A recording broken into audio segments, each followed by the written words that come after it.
بسم الله الرحمن الرحيم. In the name of Allah, the Beneficent, the Merciful. அஸ்ஸலாமு அலைக்கும் வரஹ்மத்துல்லாஹி வபரகாத்துஹு.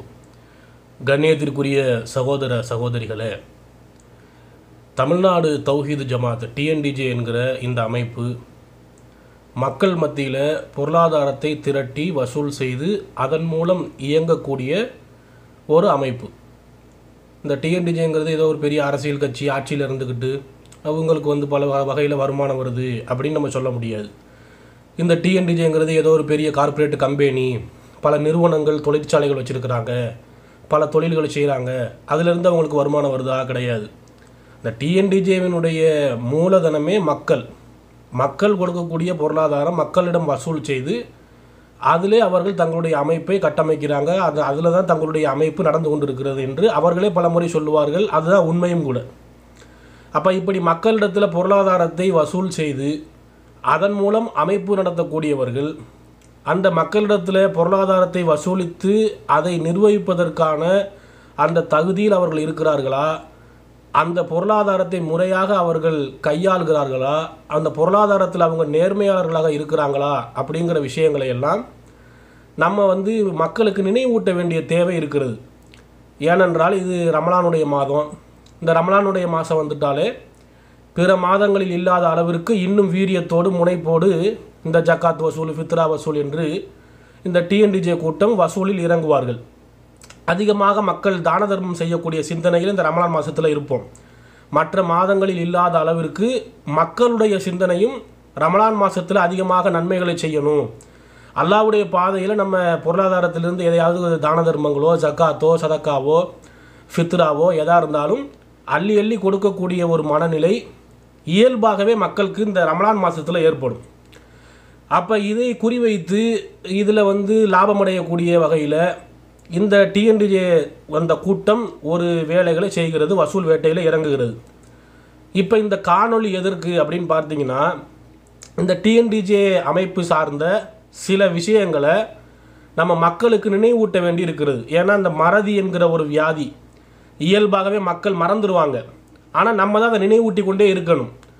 ஏன்னா சமூக களத்தில் பயணிக்கக்கூடியவர்கள், நீதியாளர்கள், நேர்மையாளர்கள் மக்கள் சுரண்டப்படும் போது, மக்கள் ஊழலுக்கு உள்ளாகும் போது நாம் மக்களுக்கு அது குறித்த விழிப்புணர்வை ஏற்படுத்த வேண்டும். அந்த அடிப்படையில் தான் டிஎன்டிஜே குறித்த சில விஷயங்களை நம்ம நினைவூட்டுகிறோம். நம்ம கேட்கக்கூடிய இந்த காணொளியில் நம்ம பேசக்கூடிய எந்த ஒரு விஷயத்திற்கும் இதுவரைக்கும் இந்த டிஎன்டிஜே கூட்டம் பதில் சொல்லியிருக்கிறதா சிந்திச்சு பாருங்கள். இல்லை இனி வரக்கூடிய காலங்களில் கியாமத்து நாள் வரைக்கும் டைம் எடுத்துக்கொண்டாலும் சரி இந்த டிஎன்டிஜே கூட்டத்தால் பதில் சொல்ல முடியுமா என்பதையும் சிந்தனையாளர்கள், பார்க்கக்கூடிய பொதுமக்கள் சிந்திச்சு பாருங்கள். இப்போ இந்த வீடியோவை பலதரப்பட்ட மக்கள் பார்ப்பீங்க. சாதாரண பொதுமக்கள், இல்லத்தரசிகள், மாணவ செல்வங்கள், இளைஞர்கள், வேலைக்கு போகிறவங்க, ஒரு கடையில் தொழிலாளியாக இருக்கிறவங்க, கடை வைத்திருக்கிற முதலாளிகள், பெரும் நிறுவனங்களை வைத்திருக்கக்கூடிய தொழிலதிபர்கள், இப்படி பலதரப்பட்டவர்களும் இந்த காணொளியை நீங்கள் பார்க்கலாம். பார்க்கக்கூடியவர்களில் டிஎன்டிஜே சகோதரர்களும் இருப்பார்கள். அந்த டிஎன்டிஜே ஜமாத்தில் இந்த மாநிலத்தில் நடக்கக்கூடிய ஊழல், குற்றச்சாட்டுகள், பொருளாதார மோசடிகள் எதையுமே தெரியாமல் அந்த ஜமாத்தின் மீது அபார நம்பிக்கை வைத்து அந்த ஜமாத்தில் இன்றளவும் பயணிக்கக்கூடிய அப்பாவி சகோதரர்கள், இந்த டிஎன்டிஜே கூட்டம் எப்படிப்பட்ட ஒரு திருட்டு கும்பல் என்பதை உணராமலேயே தாங்கள் ஒரு ஜமாத்தில், நல்ல ஜமாத்தில் பயணிக்கிறோம், அல்லாஹ்வுக்காக நம்ம பணி செய்கிறோம், அல்லாஹ்வுக்காக தாவா செய்கிறோம், இந்த ஜமாத்து சரியாக தான் இருக்கும் என்கிற ஒரு நம்பிக்கையில் செயல்படக்கூடிய நல்ல மனம் கொண்ட அப்பாவியான தௌஹீது சகோதரர்கள், சகோதரிகள் இந்த ஜமாத்துக்காக வீடு வீடாக, கடை கடையாக ஏறி இறங்கி பல அவமானப்பட்டு பல நெருக்கடிகளுக்கு மத்தியில் தங்களுடைய உழைப்பையும் நேரத்தையும் செலவழித்து இந்த ஜமாத்துக்காக பொருளாதாரத்தை திரட்டக்கூடிய பணியில் எவ்வளோ ஒரு லிட்ரலாக ஒரு பிச்சை எடுப்பது போல் ஒவ்வொரு வீடுக்காக சென்று ஒவ்வொரு சகோதரர்களாக சந்தித்து ஒவ்வொரு கடையாக ஏறி இறங்கி இந்த ஜமாத்திற்காக வசூல் செய்யக்கூடிய பணிகளை செய்யக்கூடிய டிஎன்டிஜேவினுடைய அடிமட்ட உறுப்பினர்கள், கிளை நிர்வாகிகள், மாவட்ட நிர்வாகிகள், டிஎன்டிஜேவினுடைய பேச்சாளர்கள் பயான்களில் இந்த ஜமாத்துக்கு வாரி வழங்குங்கள், தான தர்மம் செய்யுங்கள் என்று இந்த ஜமாத்துக்காக பொருளாதாரத்தை திரட்டுவதற்கு பயான் மூலமும், பேச்சுக்கள் மூலமும், எழுத்துக்கள் மூலமும் செயலாற்றக்கூடிய அனைவருமே இந்த காணொலியை கொஞ்சம் நேரம் ஒதுக்கி பாருங்கள். நம்ம இதில் கேட்குற கேள்விகளுக்கு உங்களுக்கு பதில் தெரிந்தால் அதை கமெண்ட்லேயோ நம்ம தொலைபேசி இலக்கங்கள்லையோ நீங்கள் சொல்லுங்கள். அதுக்குரிய விடை சரியான பதில் கிடைத்து விட்டால் நாங்களும் இந்த ஜமாத்து பரிசுத்த ஜமாத் என்பதை நாங்களே உங்களுக்கு எங்கள் சேனல்லையே அறிவிப்பு செய்து உங்களுக்கு நாங்களும் இந்த இவ்வளவு பரிசுத்தமான ஒரு ஜமாத்துக்கு நம்மளும் வாரி வழங்கலாம் என்று அறிவிப்பு செய்கிறோம். உங்களுக்காக நாங்களும் பணி செய்கிறோம். ஆனால் எங்களுக்கு சரியான பதில்கள் வேண்டும். இப்போ இந்த ஒரு நடுநிலையான மனதோடு ஒரு சரியான ஒரு தெளிவு கிடைக்க வேண்டும், இது குறித்து நமக்கு ஒரு விளக்கம் கிடைக்க வேண்டும் என்கிற ஒரு நேர்மையான பார்வையோடு நீங்கள் இந்த காணொலியில் நம்ம சொல்லக்கூடிய விஷயங்களை சிந்திச்சு பாருங்கள். இப்போ இந்த டிஎன்டிஜே என்கிற அமைப்பு பல கோடிகள் தங்களுடைய ஜமாத்தில் இருப்பாக வைத்திருக்கிறார்கள். இந்த ஜமாத்தை பல வருடங்களுக்கு எந்த விதமான பிரச்சனையும் இன்றி நடத்தக்கூடிய அளவுக்கு பொருளாதாரம் கையிருப்பாக இந்த ஜமாத்தில் இருக்குது. ஜமாத்தில் பற்றாக்குறை இல்லை, ஜமாத்துக்கு எந்த தேவையும் இல்லை. வசூல் செய்து இனி வருஷம் மாதம் வசூல் செஞ்சு தான் இந்த ஜமாத்து நடக்க வேண்டும் என்கிற கட்டாயத்தில் இந்த ஜமாத்து இல்லை என்பதை நம்ம சொல்ல கிடையாது. அன்றைக்கு இந்த பிஜே அல்தாபி எல்லாம் நீக்குவதற்கு முன்பாக அல்தாஃபி தலைவராக இருந்த காலகட்டத்திலேயே இது குறித்து சொல்லியிருக்கிறார்கள். அல்தாஃபி நிர்வாக குழுவில் பேசுகிறார், பொதுக்குழுவிலே பேசுகிறார்கள். அல்தாஃபி தலைமையிலான நிர்வாகம். நீங்கள் நல்லா யோசிச்சு பாருங்கள். இந்த டிஎன்டிஜேவினுடைய பொற்கால ஆட்சின்னு சொல்லலாம். அல்தாஃபி, முகமது யூசுப் இவங்கெல்லாம் ஒரு பீரியடில் நிர்வாகத்தில் இருந்தாங்க. அல்தாஃபி தலைவர், பொதுச் செயலாளராக முகமது யூசுஃப், இவங்க தலைமையிலான ஒரு நிர்வாகம் இருந்தது. அந்த குறிப்பிட்ட காலகட்டம் என்பது உண்மையிலே தௌஹீத் ஜமாத்தின் உச்சகட்ட ஒரு காலகட்டம், நல்ல பீக்கில் இருந்த டைம்.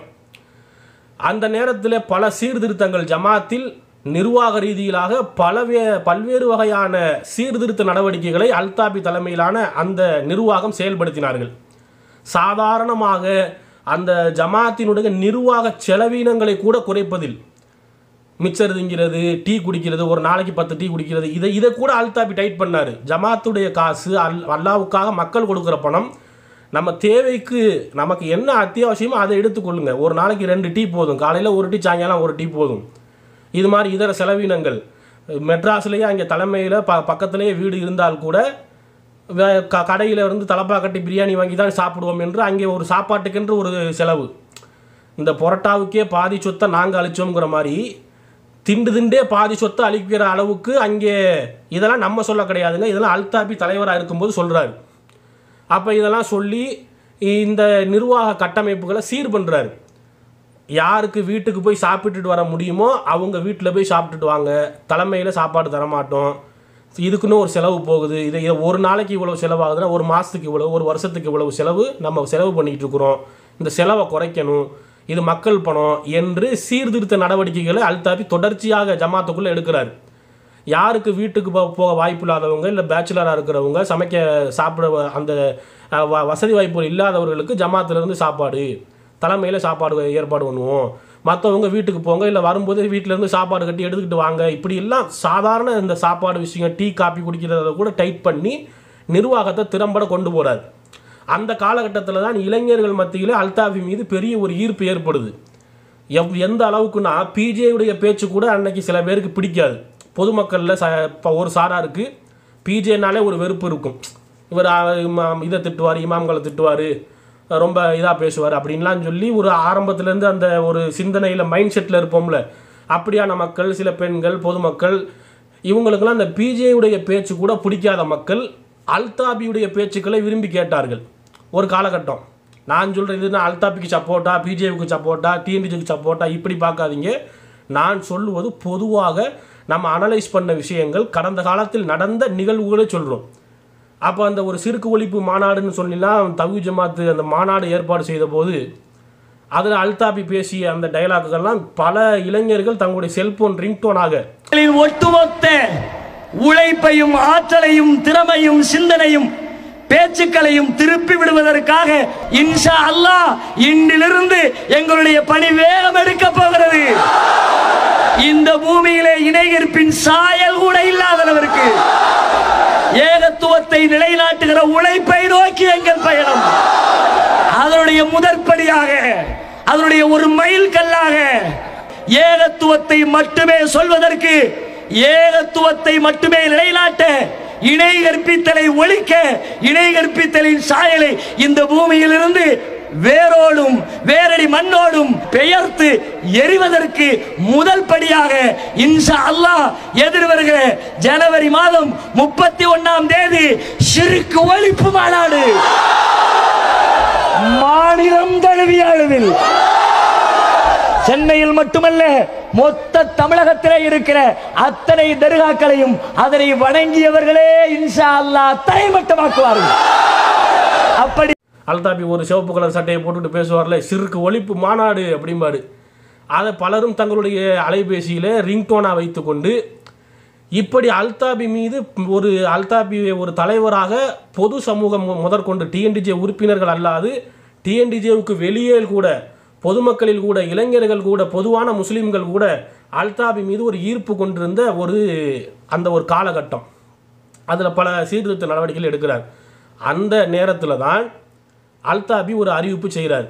இது மாதிரி ஜமாத்தில் தனக்கர மேமிச்சமாக பல கோடிகள் இருப்பாக இருக்கிறது, அந்த பொருளாதாரத்தை நம்ம பாதுகாப்பது என்பது ஒரு அமானிதம், அது நமக்கு ஒரு பெரும் சுமையாக இருக்குது. ஏன்னா பல கோடிகளை வைத்திருக்கிறோம், பணமாக வச்சிருக்கிறோம், அதை தங்க கட்டிகளாக மாற்றி வைத்திருக்கிறோம். ஏன்னா பணமாகவே வச்சிருக்கிறது சிக்கல், பேங்கில் போட்டு வைக்க முடியாது.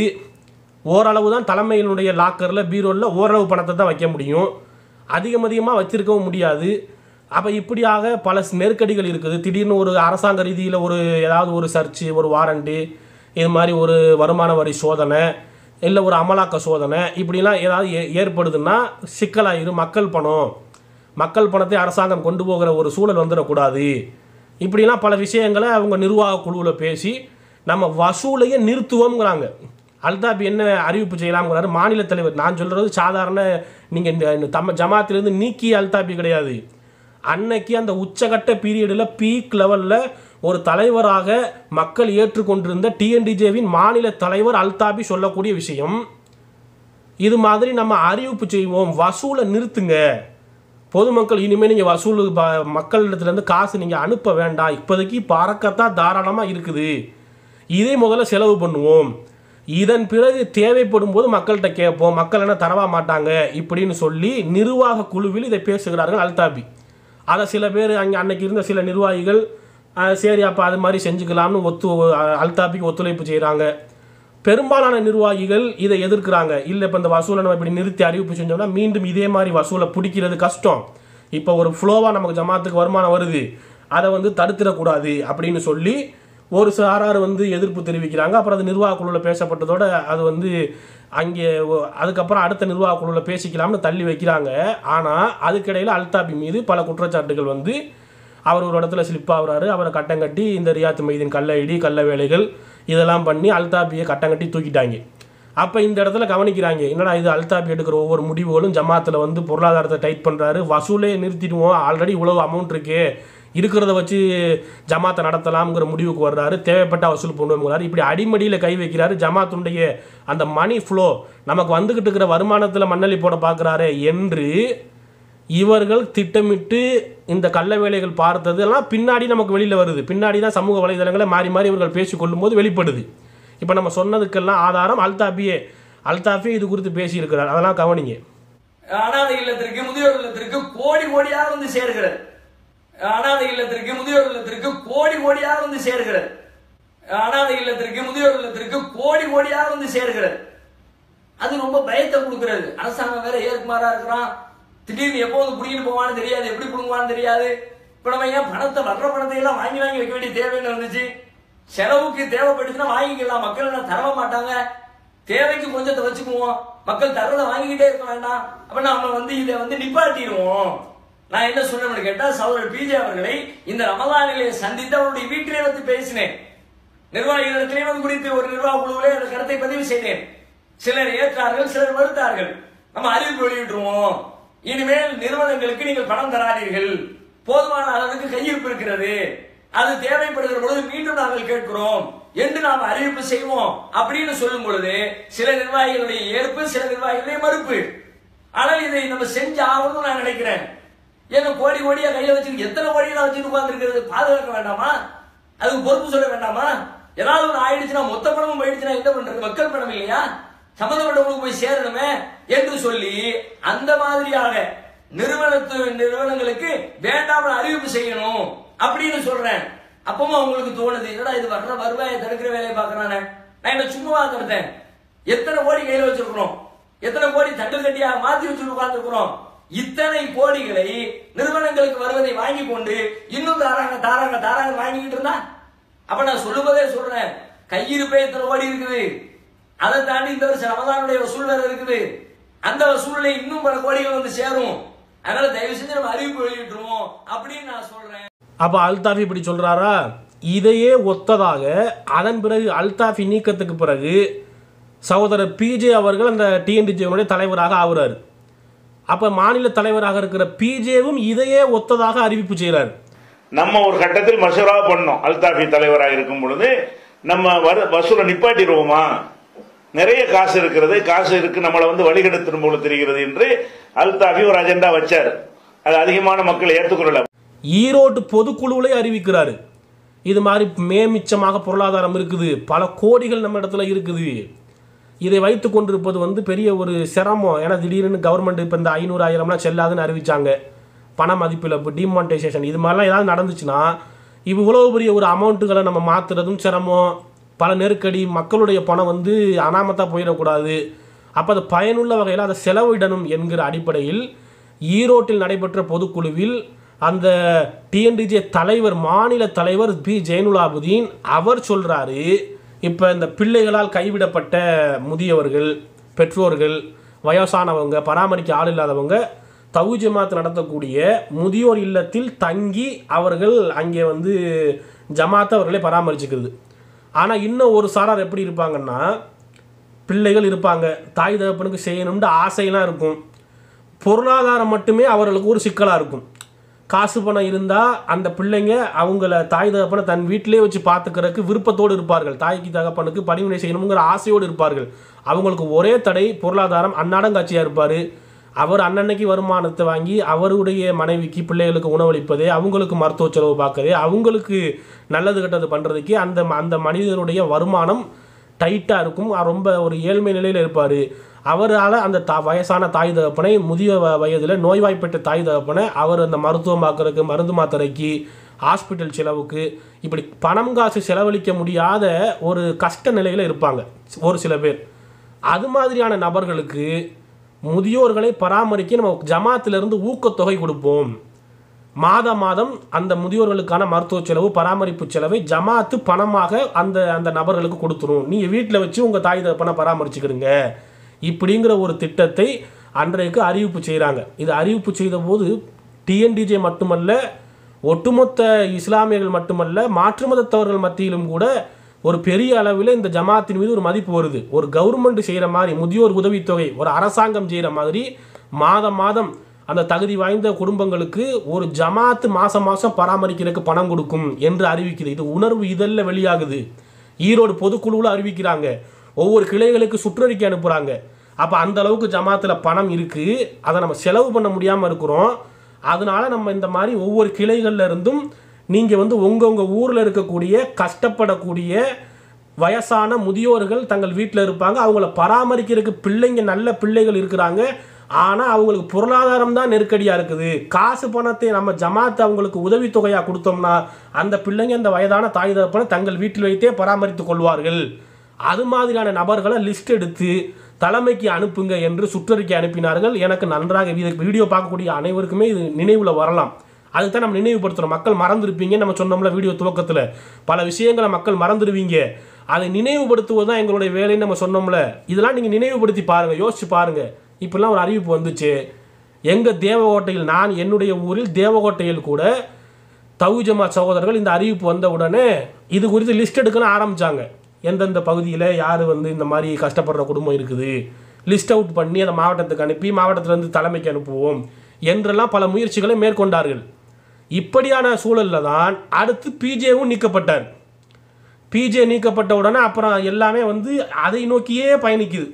இவரை பற்றிய குற்றச்சாட்டுகள், இவர் ஏன் நீக்கப்பட்டார், அதுக்கப்புறம் சையத் இப்ராஹிம், அந்த ரியாத் மெஹ்தீன் கல்லைடி விஷயம், சையத் இப்ராஹிம் நீக்கப்படுறாரு, இப்படி ஜமாத்துக்குள்ளேயே பல குளறுபடிகள் வந்து மாறி மாறி பல பிரிவுகளாக இந்த ஒரு ஜமாத்து டிஎன்டிஜே என்கிற ஜமாத்து பல பிரிவாக அல்தாபிக்கு ஆதரவாக ஒரு கூட்டம், பிஜேக்கு ஆதரவாக ஒரு கூட்டம், டிஎன்டிஜே ஜமாத்துக்கு ஆதரவாக ஒரு கூட்டம், இப்படி 3 குரூப்பாக இது பிரிந்து மாறி மாறி இவர்களுக்குள்ளே பல விஷயங்கள் முரண்பட்ட விஷயங்கள் போய்கொண்டே இருந்ததில் இந்த திட்டமே மறந்து விட்டது. அப்போ அன்னைக்கு அல்தாபி தலைவராக இருந்தபோது, பிஜே தலைவராக இருந்தபோது இப்படி ஜமாத்தில் மேமிச்சமாக பொருளாதாரம் இருக்கிறது, அந்த பொருளாதாரத்தை நம்ம செலவிட முடியாமல் அது ஒரு பயமாக இருக்குது, நமக்கு அரசாங்கம் ஏதாவது நடவடிக்கை எடுத்தால் மக்களுடைய காசு அனாமத்தாக போயிடும், நம்ம மக்களுக்கு உரிய முறையில் கொண்டு போய் சேர்க்கணும், அதுக்கு முதியோர் உதவித்தொகை மாதம் மாதம் நம்ம குடும்பங்களுக்கு அந்த முதியோர்கள் இருக்கிற குடும்பத்துக்கு கொடுப்போம், அவங்க வீட்டில் வச்சே பராமரிச்சுக்கிறட்டும் என்றெல்லாம் லிஸ்ட் எடுங்க என்றெல்லாம் பொதுக்குழுவில் சொல்லி உணர்வு வார இதழில் அறிவிப்பு செய்து அதை பத்திரிகை செய்தியாக வெளியிட்டு அதுக்கு கிளை மாவட்டங்களுக்கு சுற்றறிக்கை அனுப்பி லிஸ்ட் எடுங்கன்னு சொன்னவர்கள், அதன் பிறகு அந்த ஜமாத்தின் முக்கிய நிர்வாகிகள்லாம் ஒன்று ஒவ்வொரு விக்கெட்டாக காலியான உடனே இது குறித்த எந்த அறிவிப்பும் அதோடு முற்று பெற்று விட்டது. அப்போ அந்த பொருளாதாரம் எங்கே? அன்னைக்கு அவ்வளவு பணமாக இருந்தது, தங்க கட்டிகளாக நாங்கள் மாற்றி வைத்திருக்கிறோம் என்று சொன்னது, பொருளாதாரம் கையிருப்பாக மிச்சமாக பல கோடிகள் பல ஆண்டுகள் இந்த ஜமாத்தை நடத்துவதற்கு தேவையான பொருளாதாரம் இங்கே இருக்குன்னு சொன்னார்களே, அறிவிப்பு செய்தார்களே, மக்கள் மத்தியில் பகிரங்கமாக ஒத்துக்கொண்டார்களே, லிஸ்ட் கேட்டாங்களே, முதியவர்களுடைய கணக்கெடுத்து அனுப்புங்க, ஜமாத்து உதவித்தொகை வழங்கும் என்று சொன்னார்களே, அதன் பிறகு அந்த பணம் அந்த பொருளாதாரம் எங்கே போனது, என்ன ஆனது?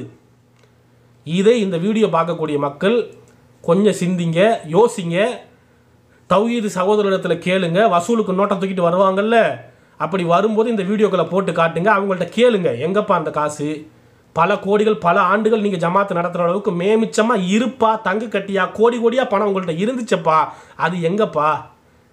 அதுக்கப்புறம் அந்த அறிவிப்பு என்னாச்சுப்பா? லிஸ்ட் எடுத்து நீங்கள் மாதம் மாதம் அனுப்புறீங்களா? உங்கள் ஊரில் இப்போ இந்த கிளையில் எத்தனை முதியோர்களுக்கு அந்த ஜமாத்தின் உதவித்தொகை பெறப்பட்டு கொடுக்கப்படுது? அந்த விவரங்களை சொல்லுங்கள். இது உண்மை நடந்துக்கிட்டு இந்த திட்டம் இன்னும் செயல்முறையில் இருக்கா இல்லையா? அப்போ அன்னைக்கு அறிவிப்பு செய்யும் போது பணம் இருந்தது, இன்னைக்கு பணம் இல்லைன்னு நோட்டை தூக்கிட்டு வரீங்களா? இதையெல்லாம் மக்கள் கேள்வி கேட்க வேண்டும். இதை நம்ம முதலாவது விஷயமாக சொல்லிக்கொள்கிறோம். அடுத்ததாக இந்த பிஜேவை நீக்கிய பிறகு அடுத்து அப்துல் கரீம் தலைவராக வர்றார். அப்துல் கரீம் தலைவராக வந்தவுடனே அடுத்த ஒரு பொதுக்குழு நடக்குது. அந்த அடுத்த ஆண்டு நடக்கக்கூடிய அந்த பிஜேவை நீக்கிய பிறகு நடக்கக்கூடிய முதல் பொதுக்குழு, பிஜே இல்லாமல் நடக்கக்கூடிய பொதுக்குழு. அதில் தான் பிஜே நீக்கம் குறித்து பல விஷயங்களை இந்த மாதிரி இந்த குற்றச்சாட்டு, இதனால தான் நம்ம பிஜே மீது நடவடிக்கை எடுத்தோம், நீக்கியிருக்கிறோம் என்று ஜமாத்து அறிவிக்கக்கூடிய அந்த முக்கியமான பொதுக்குழு. அப்போ அந்த பொதுக்குழுவில் பல கேள்விகளை மக்கள் பொதுக்குழு உறுப்பினர்கள் கேட்குறாங்க.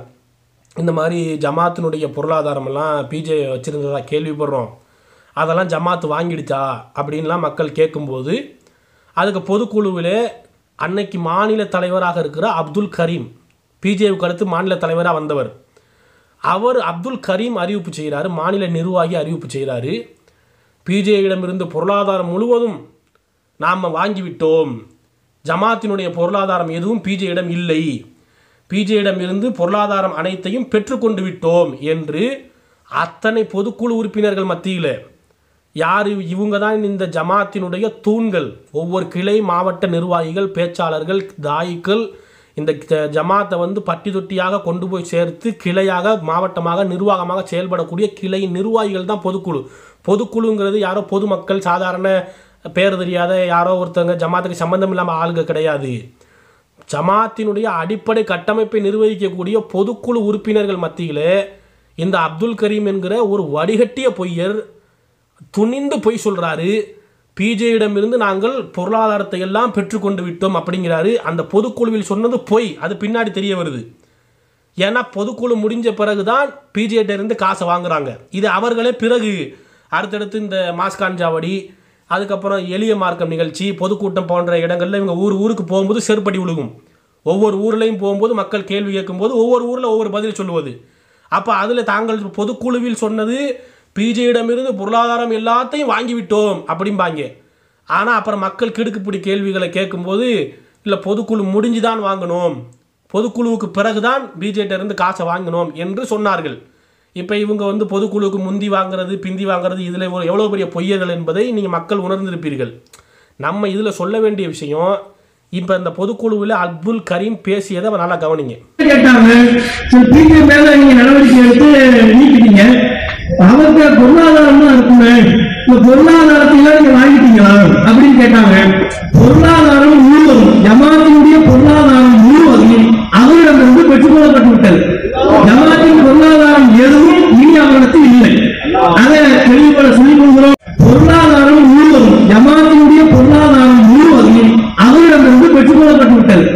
ஜமாத்தின் பொருளாதாரம் எதுவும் இனி அவரிடத்தில் இல்லை. அதை தெளிவுபட சொல்லிக் கொள்கிறோம். பொருளாதாரம் முழுவதும், ஜமாத்தினுடைய பொருளாதாரம் முழுவதும் அவரிடமிருந்து பெற்றுக்கொள்ளப்பட்டு விட்டது. ஜமாத்தின் பொருளாதாரம் எதுவும் இனி அவரிடத்தில் இல்லை. அதை தெளிவுபட சொல்லிக் கொள்கிறோம். ஜமாத்தின் பொருளாதாரம் முழுவதும் பிஜேயிடமிருந்து பெற்றுக்கொள்ளப்பட்டு விட்டது. அல்லாஹு அக்பர் அப்படிங்கிறாங்க அந்த பொதுக்குழு உறுப்பினர்கள். எவ்வளவு என்ன மாதிரியான ஒரு இந்த இடத்துல எப்படி மூளை மழுங்கடிக்கப்பட்டு இங்கே தான் ஆட்டு மந்தைகள் எப்படி உருவாகிறது என்பதை நம்ம கவனிக்கணும். ஆட்டு மந்தை என்று சொல்லும்போது பல தௌஹீத் சகோதரர்கள் கவலைப்படுறீங்கல்ல, கோபப்படுறீங்க, ரோஷப்படுறீங்க, என்ன ஆட்டு மந்தைங்கிறாங்க அப்படின்னு கேட்குறீங்கல்ல. இந்த இடத்துல பிஜேயிடமிருந்து ஜமாத்தின் பொருளாதாரம் முழுவதும் பெற்றுக்கொள்ளப்பட்டு விட்டதுன்னு சொன்னோன்னே அல்லாஹு அக்பர்னு கத்துறீங்களே. அந்த இடத்தில் பொதுக்குழுவில் இருந்த எவனாவச்சும் ஒரே ஒருத்தன் அல்லாஹு அக்பர்னு கத்துனதுக்கு பதிலாக ஏண்டா ஜமாத்துடைய காசு ஏண்டா தனிநபர்கிட்ட போனுச்சுன்னு ஒருத்தன் கேட்டிங்களா? ஒரே ஒருத்தனுக்கு அந்த யோசனை வந்துச்சா? ஜமாத்தில் கொடுக்கப்பட்ட பணம் 1 ரூபா 2 ரூபா இல்லை, கிட்டத்தட்ட 6 கோடி ரூபாய். 6 கோடி ரூபாய் ஜமாத்துடைய காசு பிஜே என்கிற ஒரு தனி நபர்கிட்ட ஏன் போனது? எதுக்காகடா ஜமாத்துடைய காசை கொண்டு ஒரு தனிநபர்கிட்ட கொடுத்தீங்க? இதைத்தானே கேட்டிருக்கணும். ஜமாத்தின் பொருளாதாரம் முழுவதும் பெற்றுக்கொள்ளப்பட்டு விட்டது. அல்லாஹு அக்பர். பொருளாதாரம் முழுவதும், ஜமாத்தினுடைய பொருளாதாரம் முழுவதும் அவரிடமிருந்து பெற்றுக்கொள்ளப்பட்டு விட்டது. ஜமாத்தின் பொருளாதாரம் எதுவும் இனி அவரிடத்தில் இல்லை. அதை தெளிவுபட சொல்லிக் கொள்கிறோம். இந்த இடத்துல சட்டையை பிடிச்சு கேட்டிருக்கணுமா இல்லையா? ஜமாத்துடைய காசு மக்கள் திரட்டி வசூல் செய்து ஜமாத்து அல்லாஹ்வுடைய பாதையில் கொடுப்பார்கள், மக்களுக்கு கொண்டு போய் சேர்ப்பார்கள். ஜக்காத்தாக, ஃபித்ராவாக, சதக்காவாக மக்களுக்கு கொண்டு போய் சேர வேண்டும் என்று நாங்கள் திரட்டி கொடுத்த வசூல் செய்து கொடுத்த பணத்தை 6 கோடி எவன் அப்பம்ட்டு காசு 6 கோடியை தூக்கி எதுக்குடா ஒரு தனிநபர்கிட்ட கொடுத்தீங்க அப்படின்னு தானே அந்த இடத்துல கேட்டிருக்கணும். அந்த யோசனை வந்திருக்கணும்ல, அங்கனக்குள்ள கேட்கணும்ல. எதுக்கு யாரை கேட்டு நீ ஜமாத்து கொண்டு ஒரு தனிநபர்கிட்ட காசை கொடுக்குறேன்னு ஒருத்தனும் கேட்கல. இதனால தான் ஆட்டு மந்தைங்கிறோம். இந்த சிந்தனை வந்திருந்தா மனுஷனாக இருந்திருக்கலாம். ஆட்டுக்குட்டியாக இருக்கிறனால தானே இது யோசனை வரல, அஞ்சறிவு தானே. இந்த யோசனை வந்திருக்கணும்ல. ஜமாத்தின் பணம் யாரை கேட்டு ஒரு தனி ஜமாத்தை விட்டு வெளியே போகுது, அதுக்கு என்ன கணக்கு? அந்த 6 கோடி கணக்கில் வந்துச்சா? கணக்கில் வந்தால் பொதுக்குழு கணக்கில் காட்டு பார்ப்போம். நீ சொன்ன அந்த வாசித்த பொதுக்குழு, பிஜேவை நீக்கிய பொதுக்குழு இருக்குல்ல, அந்த பொதுக்குழுவில் அந்த கணக்கை காட்டு. 6 கோடி அவுட்ஸ்டாண்டிங்னு காட்டினியா? இந்த பணம் வெளியே நிற்கிது, பிஜேயிடம் கொடுத்துருக்குறோம். நீ பிஜேன்னு பேரை சொல்லாட்டி கூட ஒரு நபரிடம் கொடுத்துருக்குறோம். இந்த பணம் 6 கோடி வர வேண்டியது அவுட்ஸ்டாண்டிங்னு காட்டணும்ல. வெளியே நிற்கிது, அடுத்த முறை வாங்கிடுவோம், இல்லை 6 மாதத்தில் வாங்குவோம், இல்லை ஒரு தவணையில் கடனாக கொடுத்துருந்தா கடன் கொடுத்துருக்கோம்னு காட்டணும்ல. 6 கோடி ஒருத்தர் கடன் கொடுத்துருக்குறோம் அப்படி காட்டணும்ல. கணக்கிலேயே வராத பணம் 6 கோடி ரூபாய், எந்த கணக்கிலும் வராத கள்ள பணம், கருப்பு பணம் ஒரு தனி நபரிடம் இருக்கிறது. இவங்களே சொல்ல, நம்ம இட்டுக்கட்டி இந்த ஜமாத்தின் பரிசுத்த தூய ஜமாத் மீது நாங்கள் அவதூறு பரப்பலப்பா. நீ சொன்ன விஷயம், பொதுக்குழுவில் நீ பேசியது, உன் தலைவர்கள் பேசியது, அப்துல் கரீம் பேசினது, கலீல் ரசூல் சொல்றார் பாரு, அதையும் கேளுங்க. பொதுக்குழுவில், அதே பொதுக்குழுவிலே கலீல் ரசூல் சொல்றதை கேளுங்க. இல்ல அவர்கிட்ட இருந்து சில பொருளாதாரம் அவருக்கு இருந்தது. அந்த பொருளாதாரத்தை அவர் கையில வச்சுக்கிட்டு இருக்கிறது நல்லது இல்லைன்னு சொல்லிட்டு இன்னொரு சகோதரர்கிட்ட கொடுத்து வச்சிருந்தார். இன்னொரு சகோதரர்கிட்ட அவருடைய பொறுப்புல அது உயர்நிலைக்குள்ள அங்கீகாரம் வாங்கியிருந்தார். நான் வச்சிருக்கிறது நல்லது இல்லை, பாதுகாப்பு இல்லை, அதனால இன்னொரு சகோதரத்தை கொடுத்து வைக்கிறேன் அப்படின்னு சொல்லிட்டு அனுமதி கேட்டாரு. நீங்க கொடுத்து வைங்க, ஆனா பொறுப்பு நீங்க தான் சொல்லிட்டு உயர்நிலைக்குள்ள சொன்னோம். அதன் அடிப்படையில் ஒரு சகோதரத்தை கொடுத்து வச்சிருந்தார். அந்த சகோதரத்தை அவருக்கு அந்த பொருளாதாரத்தை கொடுக்கும் போது அவருக்கு கொஞ்சம் நெருக்கடியான நிலை இருந்திருக்குது. அந்த சகோதரன் செய்யறாரு, எனக்கு ஒரு 15 லட்சம் ரூபாய் கடன் தாங்கன்னு கேட்டார். கேட்ட உடனே பிஜே சரி தர்றேன்னு சொல்லிட்டார். இது உயர்நிலைக்குள்ள நிர்வாகத்துறை யார்ட்டையும் கலந்து பேசவில்லை, அவராக இந்த முடிவெடுத்தார். முடிவெடுத்து சாதி பொருளாதார அந்த சாதிக்க அவருக்கு இந்த நபருக்கு ஒரு 15,000 ரூபாய் கொடுத்துருங்க, கடனா கொடுத்துருங்க, 15 லட்சம் ரூபாய் கடனா கொடுத்துருங்க அப்படின்னு சொல்லிட்டார். சாதிக்கு போய் கொடுத்துட்டு வந்துட்டார். இப்ப அந்த காசையும் நமக்கு அவர் தரணும், திரும்ப தரணும். அப்ப அவர்கிட்ட வந்து அந்த கணக்கை வந்து அவர்கிட்ட கேட்கிறோம், அந்த 15 லட்சம் ரூபாய் தர வேண்டி இருக்குது அப்படின்னு கேட்கும்போது சொல்றாரு, நான் ஜமாத்துக்காக தான் நான் அவர்கிட்ட ஒரு ஆண்டை கடனா கொடுத்துருக்கிறேன், நீங்களே அவர்கிட்ட வாங்கிக்கிறீங்க, அல்லது என்ன பொறுப்பாக்கினாலும் பொறுப்பாக்கிக்கிறீங்க, அவர் தராவிட்டா நான் தர்றேன் அப்படின்னு சொன்னாரு. அப்ப நாங்க இதையும் நிர்வாகத்துக்குள்ள சொல்றோம்னு சொல்லி நிர்வாகத்துல சொல்லிட்டோம். அப்ப நிர்வாகத்துல கலந்து பேசும்போது அது நம்ம எப்படி அவர்கிட்ட போய் கேட்கறது, இவர் தானே அவர்கிட்ட கொடுத்தாரு, இவரே அதை வாங்கி தருவது நல்லது, ஆனா இவரே பொறுப்படுத்துக்க சொல்லுங்கன்னு சொல்லிட்டாங்க. இதையும் சாதிக்கு வந்து அவர் மைத்துனர் மூலமாக பிஜேக்கு தகவல் சொல்றாரு. தகவல் சொன்ன உடனே பிஜே என்ன செய்யறாரு, இதை அவங்க எனக்கு மெயிலா போட சொல்லுங்க அப்படிங்கிறாரு. நம்ம மெயிலா போட சொன்னா எழுத்துல எல்லாம் இதை கொண்டு வந்தா நல்லா இருக்காதுங்கிறதுனால நேர்ல போய் சந்திப்போம்னு சொல்லி கொண்டு இருக்கிறோம். 15 லட்சத்தை எங்களுக்கு தாங்கன்னு சொல்லி சாதிக்கு சொன்ன பிறகு அவர் ஒரு மெயில் போடுறாரு. என்ன மெயில் போடுறாரு, உங்களுக்கும் எனக்கும் இனிமேல் எந்த பேச்சுவார்த்தையும் கிடையாது, அந்த 15 லட்சத்தை நான் 29ஆம் தேதி கடந்த 29ஆம் தேதி மொத்தமா நானே தந்துடுறேன் அப்படின்னு சொல்லிட்டு சொல்லிட்டாரு. அதை நல்லா கவனிச்சிங்களா? கலீல் ரசூல் சொல்ற விஷயம், ஜமாத்துடைய பொருளாதாரத்தை பிஜேயிடம் கொடுத்து வச்சிருந்தாங்களாம். பிஜே அதிலிருந்து ஒரு 15 லட்சம் ரூபாயை எடுத்து ஒருத்தருக்கு கொடுக்க சொல்லிட்டாரு, நிர்வாக குழுவில் கேட்காம இந்த முடிவு எடுத்துட்டாரு அப்படிங்கிறதுல பிஜே தலைவராக இருக்கும்போது அவர் செஞ்சதை சொல்கிறாரு. அப்போ ஒரு 6 கோடி ரூபாயை பிஜே வச்சிருக்கிறாரு. அதிலிருந்து ஒரு 15 லட்சத்தை தூக்கி பிஜே வந்து ஒரு நபருக்கு கொடுத்து விட்டாரு. இதெல்லாம் ஜமாத்தில் நிர்வாக குழுவில் சொல்லவே இல்லையா. ஏன்னா ஜமாத்தில் வந்து பல செட்டப் இருக்கும். அதில் என்னன்னு கேட்டிங்கன்னா, ஒரு இந்த மாதிரி 50,000 1 லட்சத்துக்கு மேலெலாம் பணத்தை யாருக்காவது கொடுக்கணும் வைக்கணும்னா நிர்வாக குழுவில் ஒப்புதல் வாங்கணும். இந்த நிர்வாகிகள் இருக்காங்கள்ல, முக்கியமான தலைவர், பொதுச் செயலாளர், பொருளாளர், துணைத் தலைவர், இப்படி மாநில நிர்வாகிகள் அந்த நிர்வாக குழுவில் ஒப்புதல் வாங்கி தான் இவருக்கு நம்ம ஒரு 1 லட்சம் கொடுக்க வேண்டியிருக்கு, இல்லை இவருக்கு நம்ம ஒரு 2 லட்சம் கொடுக்கணும், இப்படின்லாம் அந்த 50,000 ரூபாய் 1 லட்சம் ரூபாய் போன்ற பெரிய அமௌண்ட்டுகளை கொடுக்கும்போது ஜமாத்தில் ஒப்புதல் வாங்க வேண்டும். இதை நிர்வாக குழுவில் சொல்லாமல் பிஜே தன்னிச்சையாக 15 லட்சத்தை தூக்கி ஒருத்தருக்கு கொடுத்து விட்டார் அப்படின்னு கலீல் ரசூல் பொதுக்குழுவில் சொல்லுகிறார். நல்லா கவனிச்சுக்கிறங்க. அப்போ ஜமாத்துடைய பொருளாதாரத்தை தனிநபர்கள்ட்ட அவர்கிட்ட கொடுத்து வைக்கிறது, பிஜேட்ட கொடுத்து வைக்கிறது. இப்போ இந்த பிஜேவினுடைய பிரச்சனை வெளியே வந்ததால், பிஜே நீக்கப்பட்டதால், எதிரும் புதிருமா போனதுனால நமக்கு இந்த உண்மை தெரிய வருது. இந்த பிஜே இப்படி சொல்கிறார், என்கிட்ட 6 கோடியை கொடுத்து வச்சுருந்தாங்க, அதை கணக்கிலே காட்டலைன்னு பிஜே போட்டு விட்டார். இதை அவங்களும் ஒத்துக்கிறாங்க. டிஎன்டிஜே கூட்டம் என்ன பண்ணுது, ஆமாம் பிஜேட்ட காசு இருந்துச்சு, நாங்கள் பொதுக்குழுக்கு முன்பே வாங்கிவிட்டோம், ஜமாத்தின் பொருளாதாரம் முழுவதையும் வாங்கிவிட்டோம், அல்லாஹ் அக்பர் அப்படிங்கிறாங்க அப்துல் கரீம் பேசும்போது. கலீல் ரசூல் சொல்கிறாரு, அதுலேருந்து 15 லட்சத்தை தூக்கி நிர்வாக குழுவில் ஒப்புதல் வாங்காமல் பிஜே தன்னிச்சையாக ஒரு 15 லட்சத்தை தூக்கி ஒருத்தர் கொடுத்துட்டாரு அப்படிங்கிறாரு கலீல் ரசூல். அப்போ எப்படி ஜமாத்துடைய காசை ரொட்டேஷனில் விட்றாங்கன்னு பாருங்கள். மக்கள் கொடுக்குறீங்கல்ல பணம், அந்த ஜமாத்தை நம்பி கொடுக்குறீங்கல்ல, 10 ரூபா 50 ரூபா 100 ரூபா தெரு தெருவா வீடு வீடாக போய் இந்த ஜமாத்துக்காக வசூல் புக்கை தூக்கிட்டு, நோட்டை தூக்கிட்டு, ரசீது புக்கை தூக்கிட்டு, வாளியை தூக்கிக்கிட்டு ஒவ்வொரு வீடாக போய் பிச்சை எடுக்கக்கூடிய அந்த மாதிரியான ஒரு ஜமாத்துக்காக உழைக்கிறீங்கல்ல நல்ல மக்கள், சகோதர சகோதரிகள், வீடு வீடாக வசூலுக்கு போகக்கூடிய டிஎன்டிஜே நல்ல ஜமாத்துன்னு நம்பி பயணிக்கக்கூடிய மக்கள், சிந்திச்சு பாருங்க. நீங்க திரட்டி திரட்டி கொடுக்குற பொருளாதாரத்தை ஒருத்தன் தூக்கி 6 கோடியை தூக்கி ஒருத்தன் கொடுப்பான், ஒருத்தன் அதில் 15 லட்சத்தை தூக்கி ஒருத்தன் கொடுப்பான், ரொட்டேஷனில் விடுவாங்களாம். இதுவாதுக்கு வந்து ரொட்டேஷன் சொல்கிறாங்க, தொழிலை பெருக்கிக்கிறாங்க அப்படின்னு சொல்லி இந்த கோவை ரஹமத்துல்லா பிஜேவுக்கும் இடையே ஒரு லைவ், முகநூல் லைவ் மாறி மாறி போய்கிட்டு இருக்கும். அதில் ரஹமத்துல்லா சொல்கிறத கவனிங்க. இவன் கையில் பணம் ஜமாத்து கொடுத்து வச்சது உண்மைதானே, அவன் அதை மறுக்க மாட்டான். அந்த பணத்தை அவன் திருப்பி தருவதற்கு 2 மாதங்கள் எடுத்துக்கொண்டான். ஏன் 2 மாதம் தாமதம்? அங்கங்க கொடுத்து வச்சிருந்தேன்னு சொன்னா அதிகபட்சம் ஒரு 3 நாள் எடுத்திருக்கலாம், இல்ல ஒரு வாரத்தில் எடுத்திருக்கலாம். ஏன் 2 மாதம் தாமதம் பண்ண? அங்க நீ என்ன சொல்லணும்னா, இந்த பணம் இவ்வளவு ரூபாயை நான் கொடுத்துட்டேன், அல்லது இவ்வளவு ரூபாய் இருந்துச்சு, இத்தனை ரொக்கத்தை வந்து நான் ஒப்படைத்தேன், இதில் 1 பைசா கூட ரொட்டேஷன் விடப்படவில்லை, நான் ரொட்டேஷன் பண்ணவில்லை, ரொட்டேஷன் பண்ண கொடுக்கவும் இல்லை, இது அல்லாஹ் மீதான உண்மை. இந்த சிறுவர்களின், முதியோர்களின், பொது நிதி, மக்களின் இந்த நிதியிலிருந்து 5 பைசாவும் வியாபார வர்த்தகத்துக்கு பயன்படுத்தப்படவில்லை, இது அல்லாஹ் மீதான உண்மை. இதில் நான் பொய் சொல்லி இருந்தால் நீங்க எல்லாரும் எனக்கு ஏதாவது துவா செய்யுங்க. நீ சொல்லணும், நீ விவாதத்திலையும் சொல்லணும், இப்ப கேட்கறது வந்து சொல்ல ஆரம்பிச்சிரு, நீ யோக்கியனா இருந்தா சொல்லு. ரஹமத்துல்லா அதில் என்னெல்லாம் கேட்குறாரு, பிஜேட்ட வந்து சத்தியம் பண்ணி மறுக்க சொல்றாரு, நீ ரொட்டேஷன் உடனே மறுது, அல்லாம சத்தியம் பண்ணு, ஜமாத்துடைய காசு தூக்கி ரொட்டேஷன் விட்டு தானே நீ இது பண்ண, உனக்கு எப்படி இவ்வளவு சொத்துக்கள் வந்துச்சு வாங்குனுச்சு அப்படின்னு சொல்லி ரஹ்மத்துல்லா பிஜேவை நீக்கிய பிறகு எதிர்முதிர்மா போன பிறகு பேசுகிறார். ஆனால் இதே ரஹ்மத்துல்லா தான் ஜமாத்தில் இருக்கும்போது பிஜே தலைவராக இருக்கும்போது உட்கார்ந்து கொண்டு கண்ணீர் மல்க, இதோ இருக்கிறாரே பிஜே, இவர் உங்களிடத்தில் என்ன கேட்டார்? காசு பணம் கேட்டாரா?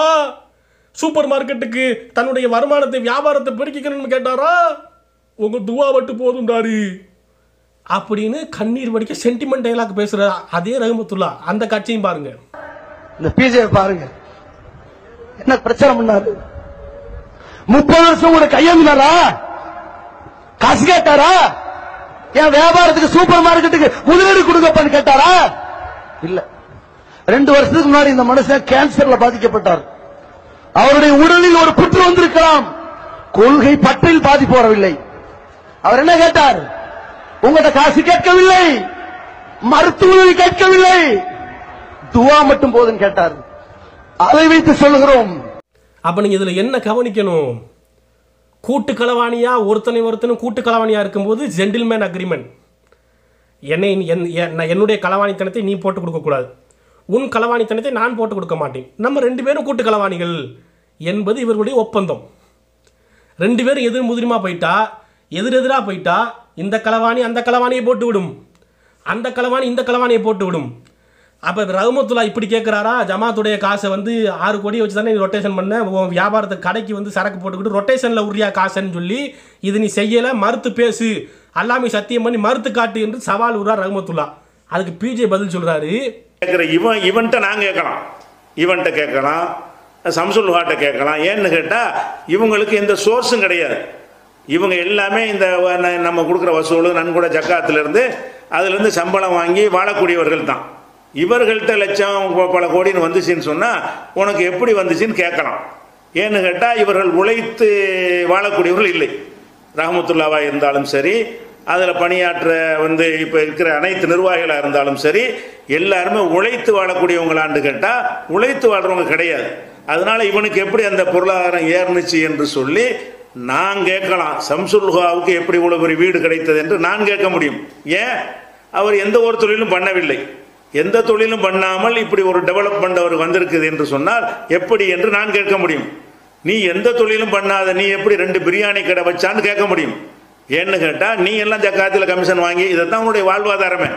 அதை கேட்கலாம், எப்படி உனக்கு வந்துச்சு என்றால் நீ ஒரு வியாபாரம் பண்ணுன்னு இப்போதான் பிரியாணி கடையை சொல்லுவ. பிரியாணி கடை வைக்கிறதுக்கு உன்ட சோர்ஸ் இருந்துச்சா?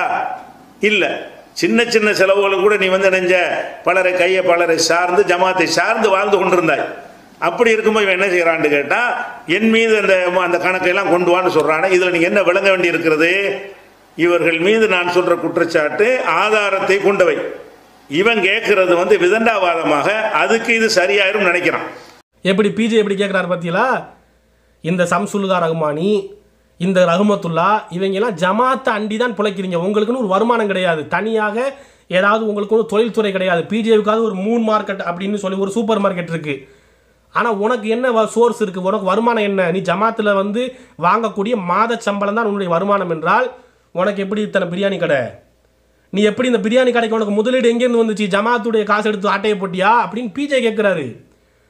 சம்சுல்ஹா பார்த்து கேட்குறாரு, நீ எப்படிப்பா இவ்வளோ பெரிய பிரம்மாண்டமாக ஒரு வீடை கட்டிருக்கீங்க, மேலப்பாளையத்தில் வீடு கட்டினீங்க, அந்த வீடு கட்டுறது காசு உனக்கு எங்கேருந்து வந்துச்சு அப்படின்னு சொல்லி. இப்போ கூட்டு களவாணிகளாக இருக்கும்போது இது எதுவுமே மக்களுக்கு தெரியாது. நம்மளாம் நினச்சிக்கிட்டு இருப்போம் பரிசுத்தவான்கள், சே எப்படி உழைக்கிறாங்க ஜமாத்துக்காக, அவ்வளவு நல்ல மக்கள் அப்படின்னு நினச்சிக்கிட்டு இருந்தா 2 கூட்டு களவாணியாக இருக்கும்போது ஒரு தகவல் நமக்கு வெளியில் வராது. 2 களவாணிக்கு இடையில் பிரச்சனை வந்த உடனே இந்த களவாணி அதை சொல்லுது, நீ எப்படி பிரியாணி கடையை திறந்த, நீ சம்சுல்ஹா எப்படி நீ வீடு வாசலை கட்டுன, உன்னுடைய வண்டவாளத்தை பற்றி நான் பேசவா அப்படின்னு பிஜே கேட்குறாரு. இங்கிட்டு ரஹ்மத்துல்லா உட்காந்துக்கிட்டு நீ எப்படி சூப்பர் மார்க்கெட் 1, 2 எப்படி சூப்பர் மார்க்கெட் அடுத்தடுத்து திறந்த, உன் தொழில் எப்படி டெவலப் பண்ண, மஞ்ச பையோட வந்த உனக்கு எப்படி மண்ணடியில் இம்புட்டு சொத்துக்கள் எப்படி வந்துச்சு, ஜமாத்துடைய காசு எடுத்து ரொட்டேஷன் விட்டியே அப்படின்னு சொல்லி ரஹ்மத்துல்லா இங்கே பேசுகிறாரு. இப்போ பிரச்சனை வந்ததுனால நமக்கு தெரிய வருது. பிரச்சனை வராட்டி, இந்த களவாணிகள் பற்றிய உண்மை நமக்கு தெரியாட்டி இன்னும் ஆஹா எப்படிப்பட்டவங்க எப்படி வளர்த்துருக்காங்க அப்படி தானே நம்பிட்டு இருப்போம். மக்கள் இதெல்லாம் சிந்திச்சு பாருங்கள், யோசனை பண்ணுங்கள் கொஞ்சமாவது. நான் எதுவும் பொய் சொல்கிறேன்னா, நானா இந்த மாதிரி வீடியோலாம் நான் டெவலப் பண்ணி போட்டிருக்கிறேன்னா, நானா இட்டு கட்டியிருக்கிறேன்னா, இது எனக்கு தேவையா? எனக்கு ஏன் சொல்கிறோம் அவ்வளவு நமக்கு ஆதங்கம் வருதுங்க? மக்கள் கொடுக்குறாங்க, அள்ளி அள்ளி கொடுக்குற மக்களை ஏமாற்றி சுரண்டி பிழைக்கிறாங்க. இப்படி ஒரு அரசியல் கட்சி செஞ்சால் நம்ம பேசுகிறோம்ல, அரசியல்வாதிகள் ஊழல் செய்கிறாங்க, மக்கள் பணத்தை கமிஷன் அடிக்கிறாங்க, மக்கள் பணத்தை ஊழல் செய்கிறான். ஒரு அரசியல்வாதி ஒரு கவுன்சிலர் பண்ணால் அதை வந்து பத்திரிகையில் போடுறோம், அதை பற்றி மக்கள் டீ கடையில் உட்காந்து பேசுகிறோம். மக்கள் பணத்தை சுரண்டிட்டாங்க அரசியல்வாதிகள், மோசமானவங்க, அந்த கட்சி இத்தனை ஊழல் செஞ்சுருக்கு, இந்த கட்சி இந்த எம்எல்ஏ இப்படி மோசடி பண்ணுறான் பேசுகிறோம்ல, மக்கள் அது குறித்து ஒரு ஆதங்கப்படுறோம்ல. அதை விட ஒரு மோசடி கும்பல் இந்த டிஎன்டிஜேங்கிறது விளங்குதா? அதாவது அவனாவது ஒரு காஃபிர், கவர்மெண்ட் ஒரு எம்எல்ஏ, அவனுக்குன்னு எந்த இஸ்லாம் அல்லா ரசூல் இந்த பயம்லாம் அவனுக்கு கிடையாது. ஆனால் இவங்க தௌஹீத் பேசுகிறவங்க, ஏகத்துவம், நபி வழி, நாங்கள் தான் சத்தியத்தில் இருக்கிறோம் என்று அப்படியே வந்து தாங்க தான் பரிசுத்தவான்கள், நாங்கள் தான் நேர்மையாளர்கள், குர்ஆன் சுன்னா பேசுகிறோம், அல்லா ரசூல் மார்க்கம் என்ன சொல்லுகிறது, அல்லாஹ்வுடைய தூதர் என்ன சொன்னார்கள், இப்படி பேசக்கூடியவங்க என்ன எப்படிப்பட்ட மோசடிடா? என்ன மாதிரி அமானிதத்தில் விளையாடுறீங்களடா? மக்கள் கொடுக்கக்கூடிய ஜக்காத்தையும் மக்கள் கொடுக்கக்கூடிய பணத்தையும் பொருளாதாரத்தையும் அனாதைகளுக்கும் முதியோர்களுக்கும் மக்கள் செய்யக்கூடிய தான தர்மங்களை, அந்த பணத்தை ரொட்டேஷன் விடுறது என்ன, இவன் தூக்கி அவன்கிட்ட கொடுக்கறது என்ன, அவன் தூக்கி இவன்கிட்ட கொடுக்கறது என்ன, இதை குறித்து ஏன் ஜமாத்துடைய காசு வெளியில் போகுதுன்னு ஒருத்தனுக்கு யோசனை விளையில. இங்கே ஒரே ஒருத்தன் கூட இதை யோசிக்கவே இல்லை. ஜமாத்துடைய காசு ஏன் வெளியில் கொடுக்கப்படுது, ஏன் ஜமாத்தை விட்டு காசு ஏன் வெளியில் போகுது, தனிநபர்கிட்ட போகுது. இன்னும் சொல்லப்போனால் இன்ன வரைக்கும் அந்த 6 கோடி ஜமாத்துக்குள்ளே வரலை. பிஜேட்ட இருந்து 6 கோடியை வாங்கணுங்கிறாங்க, இல்லை வாங்கி அதை கணக்கில் கொண்டு வந்தாங்களா? அடுத்த ஆண்டு பொதுக்குழுவில் அந்த 6 கோடி பிஜேட்ட இருந்து வாங்கினது வரவு இதோ இந்த கணக்கில் வந்துருச்சு, இந்த பொதுக்குழுவில் நாங்கள் அறிவிப்பு செஞ்சோம்னு காட்டு கிடையாது. ஏன் அந்த 6 கோடி கணக்கில் வராத கருப்பு பணம், திருட்டு பணம், அதை வாங்கி பிஜேட்டேருந்து வாங்கி இப்போ கலீல் ரசூல்கிட்ட கொடுத்து வச்சுருக்கிறாங்க. கலீல் ரசூல் அவருடைய களஞ்சியம் பள்ளிக்கூடம், அவர் ஒரு தனியார் பள்ளிக்கூடம் வச்சுருக்காரு, களஞ்சியம் ஸ்கூல்னு. அந்த பள்ளிக்கூடத்தில் அந்த காசை வச்சு அந்த பள்ளிக்கூடத்தில் ஸ்கூல் டெவலப்மெண்ட்டுக்கு யூஸ் பண்ணுறாருன்னு சொல்லி இதே பிஜே ஏன்ட்டு இருந்து 6 கோடியை வாங்கி கலீல் ரசூல்கிட்ட கொடுத்து இவருக்கு ஒரே ஆதங்கம். ஏன்ட்டு 6 கோடி ஏன்ட்டு இருந்தால் நான் சூப்பர் மார்க்கெட்டுக்கு அதை போட்டு ரொட்டேஷன் விட்டு அதை மட்டும் தப்புன்னு சொல்கிறீங்களே, அது கூட்டுக்களவாணி இப்போ தான் வெளியில் வருது பாருங்கள். ஏன்ட்ட காசு இருந்தால் நான் சூப்பர் மார்க்கெட்டுக்கு பயன்படுத்தினா அது தப்புன்றீங்க. அப்போ ஏன்ட்டு இருந்து 6 கோடியை வாங்கிட்டு போய் கலீல் ரசூல்கிட்ட கொடுத்துருக்குறீங்க. கலீல் ரசூல் இப்போ அதை களஞ்சியம் ஸ்கூலுக்கு யூஸ் பண்ணிக்கிட்டு இருக்காரு அப்படின்னு பேசுகிறாருங்க. இப்போ என்னிடத்துல இருந்து 6 கோடி ரூபா வாங்கினீங்கள, அது இப்போ கலீல் ரசூல்கிட்ட அது கொடுத்து வச்சிருக்கிறேன். நிறைய களஞ்சியம் கம்பெனி நிறைய இருக்குது, பிராட்வே கம்பெனி, அதெல்லாம் டெவலப் ஆகிருக்கிறது. இது எல்லாமே ஜமாத்து காசை வச்சு தான் நான் இருக்குதுன்னு நான் சொல்ல முடியும். அந்த பணம் இப்போ யார்கிட்ட இருக்குது, வாங்கின பணம் எங்கே இருக்குது, கலீல் ரசூல் தான் இருக்குது. இப்போ பார்த்தீங்களா என்னடா அது, என்னடா நடக்குது இங்கே? மக்கள் கொடுக்கக்கூடிய பணத்தை ஒருத்தன் தூக்கி 6 கோடியை ஒருத்தன்ட்ட கொடுப்பான், அவன் அதில் தூக்கி 15 லட்சத்தை ஒருத்தர் கொடுத்து விடுவான். அந்த பணத்தை ஒரு சரி வர நீக்கிய பிறகு அந்த 6 கோடியை வாங்கி இன்னொருத்தட்ட கொடுப்பாங்க. அப்போ கூட ஜமாத்துக்குள்ளே கொண்டு வர மாட்டாங்க அந்த 6 கோடி ரூபாயை. ஜமாத்து காசு இனிமேல் இவ்வளோதான் பட்டு திருந்திடுவோம், இனிமேல் வந்து ஜமாத்தில் கரெக்டாக கணக்கை கொண்டாந்துருவோம்னு அப்பவும் கொண்டாடுறது இல்லை. அப்போ இவர்கள் எப்படிப்பட்டவங்கன்னு யோசிங்க. இந்த பிரச்சனை வந்ததுனால இந்த ஒரு விஷயம் வெளியில் வந்திருக்கு. இந்த பிரச்சனை வராட்டி இன்னும் எத்தனையோ விஷயங்கள் மூடி மறைக்கப்பட்டதா இருக்குதா இல்லையா யோசிச்சு பாருங்க. இது மாதிரி பிஜேட்ட கொடுத்த மாதிரி இன்னும் யார்கிட்ட கொடுத்து வச்சுருப்பாங்க. சம்சுலுகாட்ட ஒரு 2 கோடி, அங்கிட்டு ரஹமத்துல்லாட்ட 4 கோடி இருக்கலாமா, வாய்ப்பு இருக்கா இல்லையாங்க? இதெல்லாம் நாளைக்கு இப்போ சம்சுலுகாவை நீக்குனால் இந்த மாதிரி பிரச்சனை வந்தால், ரஹமத்துல்லாவை நீக்குனா பிரச்சனை வந்தால், அதுக்கப்புறம் அது இந்த குட்டு வெளிப்படும். அன்னைக்கு உட்காந்து போடுவாங்க. இல்லைன்னா அது வரைக்கும் இப்படி வீடியோ, இந்த பிஜே இருக்கிறாரே உங்கள்கிட்ட என்ன கேட்டார், காசு போட கேட்டாரா, பரிசுத்தவான் ஜமாத்தில் இருக்கும்போது, ஜமாத்துலேருந்து வெளியேறிட்டா இந்த பிஜே இருக்கானே இவனை மாதிரி ஒரு அயோக்கியன் இருக்கானா, ஜமாத்துடைய காசு எடுத்து ரொட்டேஷன் விட்டு 3 மார்க்கெட்டுக்கு அங்கே சூப்பர் மார்க்கெட்டை டெவலப் பண்ணியிருக்கிறாங்க, அல்லாமே சத்தியம் பண்ணி மறுக்க சொல்லுங்க அப்படிங்கிறது இந்த ரஹமத்துல்லா. இதே வாய், இது வேற வாய், அது நேர வாய். நல்ல மக்கள் பார்த்துங்க, யோசிங்க. இதெல்லாம் என்னடா என்னென்ன அநியாயம் பண்ணுறாங்கன்னு யோசிங்க. மக்கள் கொடுக்குற பணத்தை எப்படி மோசடி செய்கிறாங்கன்னு யோசிச்சு பாருங்க. இந்த ஜமாத்துக்காக அள்ளி அள்ளி கொடுக்குறீங்கல்ல, அப்பாவி மக்கள். நீங்கள்லாம் வந்து கொஞ்சம் எல்லாத்தையும் நபி வழி நபி வழி குர்ஆன் ஹதீஸ்னு பேசுகிறோம்ல, நபி வழி என்னங்கிறத பாருங்கள். இந்த நம்ம சஹீஹுல் புகாரியில் வரக்கூடிய செய்தி 1430வது ஹதீஸ். ரசூல்லா ஒரு முறை அசர் தொழுதுட்டு வீட்டுக்கு போகிறாங்க. வீட்டுக்கு போன வேகத்திலே வீட்டை விட்டு வெளியில் வந்துட்டாங்க. வெளியில் வந்து ஒரு பரபரப்பாக இருக்கிறாங்க. இப்போ சகாபாக்கள் கேட்குறாங்க, என்ன அல்லாஹ்வுடைய தூதரே வீட்டுக்கு போயிட்டு உடனே வெளியேறிட்டீங்களே என்ன விஷயம் அப்படின்னு கேட்டால் ரசூல்லா சொல்கிறாங்க, இது மாதிரி ஜக்காத்தாக வந்த தர்மத்துக்காக வந்த ஒரு தங்க கட்டி என் வீட்டில் இருக்குது. ஒரு யாரோ கொடுத்துருப்பாங்க போல இருக்குது ஜக்காத்துன்னு சொல்லி. ஏன்னா ரசூல்லா தானே கலீஃபா, ரசூல்லா தானங்க இஸ்லாமிய ஆட்சியாளர், ஜமாத்தோட தலைவர். அப்போ ரசூல்லாட்ட அந்த ஒரு தங்க கட்டி வந்திருக்குது, அதை நான் விநியோகம் பண்ணணும் உடனே. அந்த பணத்தோடு அந்த அமானித காசோடு அந்த தங்க கட்டியோடு, எத்தனையோ தங்க கட்டி இல்லை, ஒரே ஒரு தங்க கட்டி ரசூல்லா வீட்டில் இருக்குது. தர்ம பொருள், அமானித பொருள், ஜக்காத்துடைய பொருள். அந்த பொருளோடு இரவு பொழுதை கழிக்க நான் விரும்பவில்லைங்கிறாங்க ரசூல்லா. அந்த பொருளோடு நான் இரவை கழிக்க மாட்டேன், மக்கள் கொடுத்ததை உடனே நான் மக்களுக்கு அதை பங்கிட்டு கொடுக்க வேண்டும் என்று அசர் தொழுகை முடிச்சுட்டு ரெஸ்ட் எடுக்கலாம்னு வீட்டுக்கு போனவங்க அந்த டக்குன்னு ஞாபகம் வந்து வெளியில் வந்துட்டாங்க. உடனே அந்த ஜக்காத்து பொருளை பங்கிட்டு கொடுக்குறாங்க. எப்பேற்பட்ட அல்லாஹ்வுடைய ரசூல் எப்படிப்பட்ட முன்மாதிரி காமிச்சிருக்காங்க. இதான நபி வழி? வார்த்தைக்கு வார்த்தை நபி வழி பேசுறீங்கல்ல. பல கோடிகளை தங்க கட்டியாக மாற்றி வச்சுருப்பாங்களாம், இருப்பாக வச்சுருப்பாங்களாம் ஜமாத்தில். பல கோடிகளை கணக்கிலேயே காட்டாமல் கருப்பு பணமாக மெயின்டைன் பண்ணுவாங்களாம். வெளியில் தனி நபர்களிடத்தில் பிஜே கிட்ட, ரஹமத்துல்லா கிட்ட, சம்சுல்லா கிட்டன்னு தனி நபர்களிடத்தில் கோடிகளை கொடுத்து வச்சுருப்பாங்களாம். இவனுங்க சொல்கிறாங்க நபி வழி பேசுகிறாங்க, நபி வழின்று. நபி வழி என்ன? அல்லாஹ்வுடைய தூதர் எப்படி காட்டியிருந்தாங்க? ஒரு தங்க கட்டி அவங்க வீட்டில் இருக்குது, தர்ம பொருள், ஜக்காத்துடைய பொருள். அதை வச்சுக்கிட்டு எனக்கு இரவு பொழுதை நான் கழிக்க மாட்டேன், அல்லாஹ்வுக்கு பயப்படுறாங்க. மவுத்து ஹயாத்து எப்போ வரும்னு யாருக்கும் தெரியாது. அடுத்த நொடி நிரந்தரம் கிடையாது. இரவு தூங்குறவங்க காலையில் கண் முழிக்கிறது நிரந்தரம் கிடையாது. அப்போ ஒரு தர்ம பொருளை, அமானிதத்தை சுமந்தவராக நாம் போய்விடக்கூடாது. அதை சீக்கிரம் மட்டும் எம்பிட்டு வேகத்தில் அந்த பொருளை தான தர்மம் செய்ய முடியுமோ, ஜக்காத்து கொடுக்கணுமோ, மக்களிடத்தில் பங்கிட்டு கொடுக்க வேண்டுமோ, மக்கள் காசை மக்கள்கிட்ட கொண்டு போய் சேர்க்க வேண்டும் என்று விரைந்து செயல்பட்டார்களே, இதுதான்டா நபி வழி. கோடியாக தங்க கட்டியை மாற்றி அடுக்கி வைக்கிறது, ரொட்டேஷன் விடுறது, கடைகளை டெவலப் பண்ணுறது, தொழில் நிறுவனங்களை டெவலப் பண்ணுறதுக்கு அந்த பணத்தை போட்டு ரொட்டேஷன் விடுறதுக்கு பேர் நபி வழி இல்லைனா இது திருட்டு வழி, சைத்தானிய வழி. அப்போ இந்த வேலைகளை நீங்கள் செய்தீர்கள் என்று உங்கள் வாய்களால் சொல்கிறீங்க. நாங்கள் எதுவுமே இதெல்லாம் நாங்கள் எப்படி கண்டுபிடிக்கிறது? உன் ஜமாத்துக்கு உள்ளே நடக்கிறது எங்களுக்கு எப்படி தெரியும்? அன்னைக்கு உன் ஜமாத்தில் நிர்வாகத்தில் இருந்தவர்கள், தலைவர்கள், இன்னைக்கு வரைக்கும் இருக்கிறவர்கள், இந்த அப்துல் கரீம், கலீல் ரசூல் போன்ற இந்த அயோக்கியர்கள் பொதுக்குழுவில் ஒத்துக்கினான். பிஜேட்ட கொடுத்து வச்சுருந்தோம், வாங்கிட்டோம் சொன்னோன்னா அல்லாஹ் அக்பர்னு கோஷம் போடக்கூடிய ஆட்டு மந்தைகள். இந்த இடத்துல ஏன்டா அல்லாஹ் அக்பர் கோஷம் போடுறீங்க? அவனை சட்டையை பிடிச்சி கேட்கணும்டா. ஜமாத்துடைய காசை ஏன்டா தனிநபர்கிட்ட கொடுக்குறீங்க? வெளியில் ஏன்டா ஜமாத் காசு ஏன் ஜமாத்தை விட்டு வெளியே போச்சு? இதைத்தாண்டா கேட்கணும். ஒரு புத்தி உள்ளவன் இதை கேட்கணும்டா. கேட்டிங்களா? அப்போ யோசனை பண்ணுங்க. இந்த வீடியோ பார்க்கக்கூடியவங்க கொஞ்சமாக இந்த ஜமாத்துக்காக அள்ளி கொடுக்குறோமே, வசூல் பண்ணுறோமே, வீடு வீடாக போய் திரட்டி கொடுக்குறோமே, எப்பேற்பட்ட ஒரு ஏமாளியாக, கோமாளியாக நம்ம இருக்கிறோம் என்பதை சிந்திக்க வேண்டும். இதையெல்லாம் மிஞ்சின ஒரு விஷயம் என்ன தெரியுமா?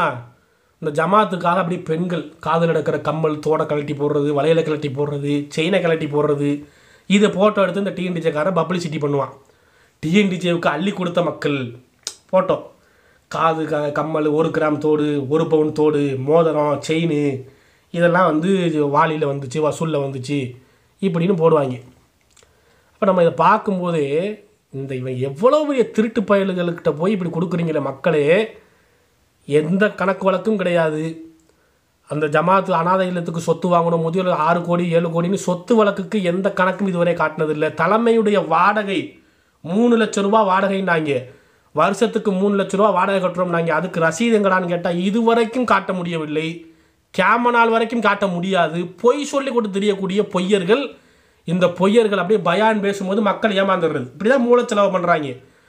ஜிம்மாவில், பயான்களில், பெருநாள் தினத்தில் வாரி வழங்குங்கள், அல்லாஹ்வுடைய தூதர் சொன்னார்கள், பெண்களை தர்மம் செய்யுங்கள் நாங்கள் அப்படின்னு இந்த தர்மம் சம்பந்தமான பயான்களில் பேசும்போது அந்த மக்கள் உணர்ச்சி வயப்பட்டு அம்மாடி இப்படிலாம் தர்மம் செய்யணும் போல இருக்கேன்னு சொல்லி தங்களுடைய ஆபரணங்களை, நகைகளை கலட்டி போடுறாங்க.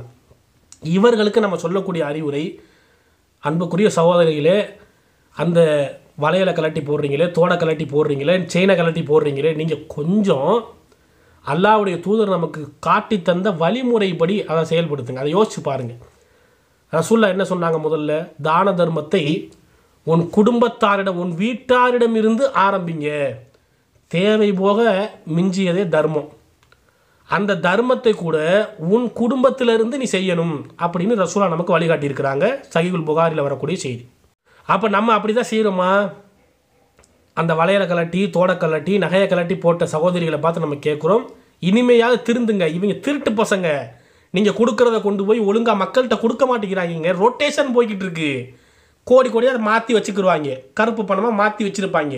கணக்கில் கூட காட்ட மாட்டாங்க. அந்த 6 கோடி இன்ன வரையே கணக்கில் வரல. அப்போ இப்படியாக இவர்கள் சுரண்டல் பேல்வர்கள், ஊழல்வாதிகள், எப்படி ஒரு இந்த அரசியல்வாதிகள் எப்படி ஊழல் செய்கிறாங்களோ அது மாதிரி இவர்கள் மக்கள் பணத்தை மோசடி செய்யக்கூடிய மண்ணடி மாஃபியா கும்பல். இந்த மண்ணடி மாஃபியா கும்பல்கிட்ட போய் நீங்கள் கொடுத்து ஏமாறுறதுக்கு ரசூல்லா காட்டின அழகான வழிமுறை இருக்குல்ல, தர்மத்தை குடும்பத்துக்கு செய்யணும்னு அந்த வழிமுறைக்கு வாங்க. அந்த காதில் நடக்கிறது, மூக்கில் நடக்கிறது, கழுத்தில் நடக்கிறது, இந்த நகை நட்டெல்லாம் கலட்டி போகிறதுக்கு முன்னாடி நம்ம குடும்பத்தில், நம்ம சொந்த பந்தத்தில், நம்ம பெரிய மாமக, சின்ன மாமக, நம்ம மாமி, நம்மளுடைய பக்கத்து வீடு, எதிர்த்த வீடு, நம்முடைய சொந்த பந்தத்தில் அந்த ஒரு கிராமுக்கு 1 பவுனுக்கு நகை வாங்க முடியாமல் ஒரு ஏழை பிள்ளை இருக்குது, ஒரு சின்ன பிள்ளை இருக்குது, ஒரு இந்த மாதிரி பள்ளிக்கூடம் போகிற பிள்ளை இருக்குது, நம்ம சொந்த பந்தத்தில் இருக்கே, நம்ம பெரியம்மா மக வறுமையில் இருக்குது, நம்ம சின்னம்மா மக இருக்குது, சத்தமே இல்லாமல் வலது கை கொடுக்கறது இடது கைக்கு தெரியாமல் உன் காதில் நடக்கிறத கலட்டி அந்த புள்ள காதில் மாட்டிட்டு போயிட்டே இரு. எவ்வளோ பெரிய நன்மை. உன் கழுத்தில் நடக்கிற ஒரு 2 பவுன் செயினை தூக்கி உன் பெரியம்மா மக கழுத்தில் மாட்டி விடு. கஷ்டப்படுற புள்ள அதுக்கு கொடு. எவ்வளோ பெரிய நன்மை உனக்கு. அல்லாஹ்வுடைய தூதர் சொல்கிறாங்க, சஹாபாக்கள் காலத்தில் நடக்கிற சம்பவத்தை பாருங்கள். ரசூல்லாட்ட போய் ஒரு பெண்மணி கேள்வி கேட்க போகிறாங்க. ஜைனப் ரலியல்லாஹு அன்ஹா, இது மாதிரி என்னுடைய கணவர் வறுமையில் இருக்கார், நான் என்னிடத்துல உள்ள செல்வங்களை என் கணவருக்கு, என் குடும்பத்துக்கே நான் செலவிடலாமான்னு சொல்லி டவுட் கேட்க போகிறாங்க. பிலால் அலி போய் கேட்குறாங்க, இந்த மாதிரி ஒரு விஷயம்னு கேட்டோன்னா ரசூல்லா கேட்குறாங்க, யார்? இந்த மாதிரி ஜெய்னப் வந்திருக்கிறாங்க. அப்போ ரசூல்லா சொல்கிறாங்க, ஜெய்னப்புக்கு 2 கூலி உண்டு, 2 மடங்கு கூலி. தான தர்மம் செய்த, ஜக்காத் சதக்கா செய்த நன்மையும் உண்டு, உறவினரை அனுசரித்த நன்மை என்று 2 மடங்கு கூலிகள். இதே தான தர்மத்தை யாரோ ஒருத்தருக்கு, பேர் தெரியாத ஒருத்தருக்கு செய்தால் தர்மத்தின் நன்மை மட்டும்தான் கிடைக்கும். தர்மம் செஞ்சாரு அவ்வளவுதான். அதே தர்மத்தை தன் குடும்பத்திற்கு, வீட்டாருக்கு செய்கிற போது உறவினரை அனுசரித்த நன்மை என்று 2 மடங்கு கூலி கிடைக்கிறது என்று சொன்னாங்களே ரசூல்லா. அந்த 2 மடங்கு கூலி வேணாமா உங்களுக்கு? இது எவ்வளோ பெரிய பாக்கியம்ங்க. நம்ம சொந்த பந்தம் கஷ்டப்படும் போது, நம்முடைய உறவினர்களில் வறியவர்கள் இருக்கும்போது, ஏழைகள் இருக்கும்போது, நம்ம சொந்த பந்தத்தில் உள்ளவனுக்கு செய்யாமல் அந்த தோடை கலட்டி வளையலை கலட்டி ஒரு ஜமாத்து வாலியில், ஜமாத்து வசூலில் போட்டு இந்த டிஎன்டிஜே திருட்டு பசங்களுக்கு நீங்கள் இப்படி கொடுக்குறீங்களே, ஏமாளியாக கோமாளியாக இருக்கிறீங்களே. அவன் என்ன பண்ணுறான், ஃபோட்டோ எடுத்து பப்ளிசிட்டி பண்ணிக்கிறானே, அவன் ஜமாத்துக்கு அதை வைத்து பிரபலப்படுத்திக்கிறானே. யோசனை வேண்டாம். அந்த ஒரு வளையலை, அந்த தோடை ஓ குடும்பத்தில் இருக்கிற இல்லாத பிள்ளைக்கு, நகை வாங்கவே முடியாத பிள்ளைக்கு அந்த தோடையோ வளையலையோ கொடுத்துருந்தால் அந்த குடும்பம் உளமாற உனக்கு ஒரு துவா செய்வாங்களே. பரவாயில்ல, நம்ம சொந்தக்காரன், நம்ம பெரியம்மா, நம்ம சின்னம்மா, நம்ம அண்ணே, நம்ம மச்சான் நமக்காக செஞ்சுருக்கிறாங்களே, எல்லாம் அவங்களுக்கு பறக்கச் செய்டா, அவங்களுக்கு ஆயுசை போயிட்டு வைடால்லா, இவங்க எனக்கு இன்னும் நல்ல நிலைமையில் அவங்களை கண்ணியமாக வைடான்னு சொல்லி அந்த சொந்த பந்தம் உளமாற ஒரு துவா கேட்பாங்களே, அந்த துவா உங்களுக்கு வேணாமா? அந்த பாக்கியம் உங்களுக்கு வேண்டாமா? உங்கள் சொந்த பந்தத்தில் கிடைக்கக்கூடிய அந்த 2 மடங்கு நன்மை, சொந்த பந்தங்களுக்கு உறவினருக்கு செய்வதால் கிடைக்கும் 2 மடங்கு நன்மை உங்களுக்கு வேண்டாமா? உங்களுக்கு என்ன தேவை? போட்டோவா, பிரபலமா, பப்ளிசிட்டியா? ஜக்காத்து காசை கொண்டு டிஎன்டிஜேவிடம் ஜக்காத்தை கொடுத்துட்டு ஒரு போட்டோ, அள்ளி கொடுத்த வள்ளல், இவங்க போட்டோ போடுவாங்க, டிஎன்டிஜேவிடம் ஜக்காத்தை ஒப்படைத்தார் அப்படின்னு சொல்லிட்டு ஒரு போட்டோ. கேவலமாக இல்லை? உன் குடும்பத்தில் இருக்கான்டா கஷ்டப்படுறவன், உன் குடும்பத்தில், உன் சொந்த பந்தத்தில், உன் உறவினரும் இருக்கிறான், வறியவன் இருக்கிறான், ஏழை இருக்கிறான். உன் ஜக்காத்தை கொண்டு போய் சத்தம் இல்லாமல் காது வச்ச மாதிரி வலது கை கொடுக்கறது இடது கைக்கு தெரியாமல் உன் சொந்த பந்தத்தில் போய் கொடுடா. உன் உறவினருக்கு கொடு அந்த காசை, உளமாற வாழ்த்துமா. 2 மடங்கு நன்மையை கொள்ளையடிச்சுக்கிட்டு போ. தான தர்மம் செய்த நன்மை, ஜக்காத்து கொடுத்த நன்மை, அதோடு சேர்ந்து உறவினரை அனுசரித்த நன்மை என்று 2 மடங்கு நன்மைகள் உனக்கு வேணாமா? உனக்கு தேவை இந்த போட்டாவா? அள்ளி கொடுத்த வள்ளல்ங்கிற போட்டாவா உனக்கு தேவை? இதையெல்லாம் இவங்க பயானில் பேசுவாங்க. இதே டிஎன்டிஜே கூட்டம் தர்மத்தின் சிறப்புகள், உறவினருக்கு செய்யணும் அப்படின்னு பயான் பேசுவாங்க. பயான் பேசக்கூடியவன் ஆனால் அள்ளி கொடுக்கும்போது ஜமாத்துக்கு கொடுத்துருங்க. ஜமாத்து தான் கரெக்டாக கொண்டு போய் சேர்க்கும். எப்படி கரெக்டாக கொண்டு போய் தங்க கட்டியாக மாற்றி பதுக்கி வைக்கும், கரெக்டாக கொண்டு போய் தனிநபர்கிட்ட கொடுத்து வைக்கும், கரெக்டாக கொண்டு போய் கருப்பு பணமாக மாற்றி வைப்பானுங்க. நம்ம ஒன்றும் இல்லாத போல சொல்லலப்பா, நாங்கள் ஒன்று இட்டுக்கட்டலப்பா. இவங்க வாயால், இவர்களால், இவங்களை கொண்டு அல்லாஹ் வெளிப்படுத்திய உண்மைகள் இதெல்லாம். இதெல்லாம் அல்லாஹ் நமக்கு வெளிப்படுத்தாவிட்டால், இவங்க வாய்களாலே இவங்க இதை சொல்லாவிட்டால் யாருக்குமே இது தெரிஞ்சிருக்காது. நம்மளும் நம்பிக்கொண்டிருப்போம் நல்லவங்க, எவ்வளோ பெரிய நன்மக்கள் அப்படின்னு நம்ம நினச்சிக்கிட்டு இருப்போம். அப்போ சிந்திக்கிற மக்கள் யோசித்து பாருங்கள், தான தர்மங்களை செய்யும்போது முதல்ல உங்கள் குடும்பத்திலிருந்து, வீட்டிலிருந்து, உறவினர்களிடமிருந்து இந்த ஆரம்பிங்கள். அதுதான் நபி வழி. இது நாங்கள் சும்மா ஒன்று ஏதோ பொழுதுபோக்குக்கு பேசிக்கிட்டு இருக்கலப்பா. ஹதீஸு, தர்மத்தை உனது வீட்டாரிடம் இருந்து ஆரம்பியுங்கள் என்று சொன்னாங்க ரசூல்லா. உன் வீட்டாலேருந்து ஆரம்பி, உன் சொந்த பந்தத்திலேருந்து ஆரம்பி, அவங்களுக்கெல்லாம் உன் சொந்த பந்தம், உன் குடும்பம் எல்லாமே செல்வ செழிப்போடு இருக்குது. இப்போ ஜக்காத்தை கொடுக்குற ஆள் இல்லை, யார்கிட்ட கொடுக்குறதுன்னு தெரியலையே, அப்படியா வெளியில் போய் கொடு. அப்போ போய் வெளியில் உள்ள ஏழை பாலைகளை தேடி அப்புறம் போய் கொடு. அப்படி இல்லைன்னா உன் குடும்பத்தில் உள்ளவனை முதல் நல்ல நிலைமை கொண்டு வா. உன் குடும்பத்தாரில் உன் சொந்த பந்தங்களை தூக்கி விடுங்க. அதுதான் நீங்கள் செய்ய வேண்டியது. இவங்கள்ட்ட போய் கொடுத்து இவங்க ரொட்டேஷன் விட்டுக்கிட்டு திடுறாங்கன்னு இவங்க நாளைக்கு பிரச்சனை வந்தால் இன்னும் 2 பேர் வெளியே வருவாங்க. இன்னும் 2 களவாணிகள் வெளிப்பட்டால் அந்த களவாணி கூட்டு களவாணியாக இருக்கும் வரை உத்தம வேஷம், யோக்கிய வேஷம். அந்த கூட்டு களவாணிகள் வெளியே வந்து ஒன்று மாறி மாறி பேசிக்கொண்டால் இந்த களவாணியினுடைய களவாணித்தனத்தை அந்த களவாணிகள் போட்டு உடைக்கும், அந்த களவாணியினுடைய களவாணித்தனத்தை இந்த களவாணி போட்டு உடைக்கும். அது வரைக்கும் 2 கூட்டு களவாணியும் யோக்கிய வேஷம் போடும். நல்லா பார்த்துக்கிறங்க. அப்போ இப்படிப்பட்ட நேரத்தில் இந்த ரமலான் மாதத்தில் அதிகமாக அந்த ஃபித்ரா வசூல், ஜக்காத் வசூல், அந்த வசூல், இந்த வசூல்னு வருவாங்க. வரும்போது இந்த வீடியோக்களையும் அவங்கள்ட்ட கேளுங்க, ஆதாரங்களை கேளுங்க. இவ்வளவு பணம் இருந்துச்சுல உன்ட்ட, அந்த இருந்த காசு எங்கன்னு கேளுங்க. முதியோர்களுக்கு வந்து நம்ம கொடுக்குற அளவுக்கு முதியோர் உதவித்தொகை திட்டம்னா அறிவிப்பு செஞ்சீங்களப்பா, பல கோடிகள் கையிருப்பா இருக்குன்னு சொன்னீங்களப்பா, அந்த காசு எங்க ராஜா? அதை கேளுங்க. பல கோடிகளை வச்சுக்கிட்டு ஏன்டா மேலும் மேலும் வசூல் பண்ணுறீங்கன்னு கேளுங்க. கிளைகளில் இந்த மாவட்டங்களில் இது மாதிரி வசூலுக்கு போகக்கூடிய டிஎன்டிஜே சகோதரர்கள் சிந்திச்சு பாருங்க. ஒரு கூட்டத்துக்கு இப்படியே அள்ளி இதுக்காக உழைப்பு செலுத்துறீங்கல்ல, இதுக்காக உங்கள் நேரத்தை உழைப்பையும் வீணடிக்கிறீங்கல்ல, நீங்கள் உண்மையிலேயே அல்லாஹ்வுடைய பாதையில் செயல்படணுமா? நீங்கள் அந்த மக்கள்கிட்டே போய் அறிவுரை சொல்லுங்கள்.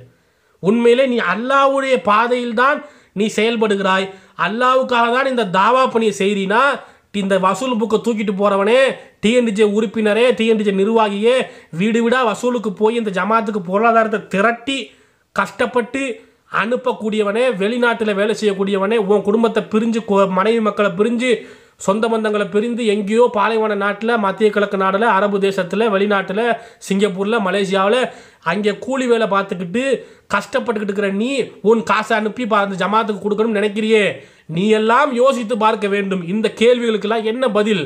இப்படி மோசடி பண்ணக்கூடிய இந்த கூட்டத்தில் போய் கொடுக்குறோமே, நம்ம வந்து ஒரு மூமீன் எப்படி இருக்கணும்? ரசூல்லா சொல்கிறாங்க, ஒரு மூமீன், ஒரு இறை நம்பிக்கையாளன் ஒரே இடத்துல 2 முறை குட்டுப்பட மாட்டான்.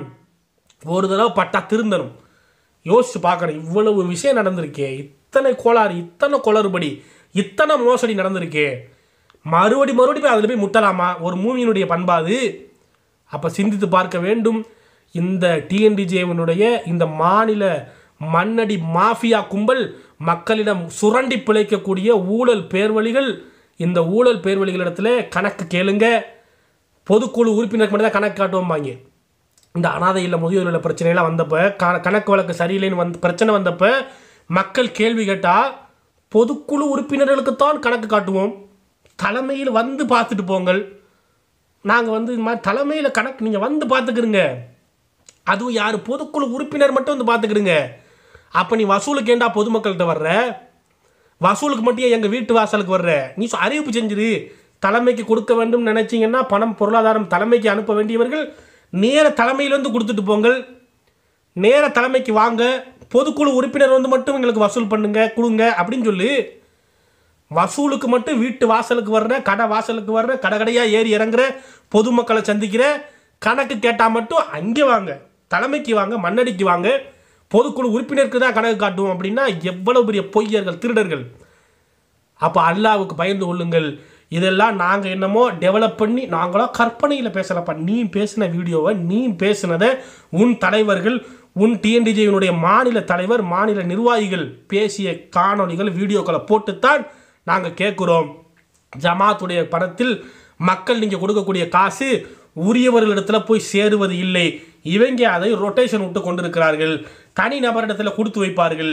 இப்படி பல வகைகளில் இந்த ஜமாத்துக்கு பணத்தை கொடுத்து ஏமாறாமல் இனி வரக்கூடிய நாட்களிலாவது உங்கள் பொருளாதாரத்தை, உங்கள் ஜக்காத்தை, உங்கள் ஃபித்ராவை, உங்கள் தான தர்மங்களை உங்கள் கைகளால் உங்கள் சொந்த பந்தங்களுக்கு, உங்கள் அக்கம் பக்கத்து வீட்டில், உங்கள் தெருவில், உங்கள் எதிர்த்த வீட்டில், பக்கத்து வீட்டில் இருக்கக்கூடிய வறியவர்கள், உங்கள் குடும்பத்தார்கள், சொந்த பந்தங்களுக்கு கொடுத்து அரவணைத்து அதன் மூலம் இருமடங்கு நன்மை, தர்மத்தின் நன்மையும் உறவினரை பேணிய நன்மை என்று இருமடங்கு நன்மைகளை பெற்று நாளை மறுமையிலே அந்த பாக்கியம் கிடைக்கப்பட்ட நபர்களாக இதுவரை இத்தனை காலம் நடந்ததை விட்டுருங்க.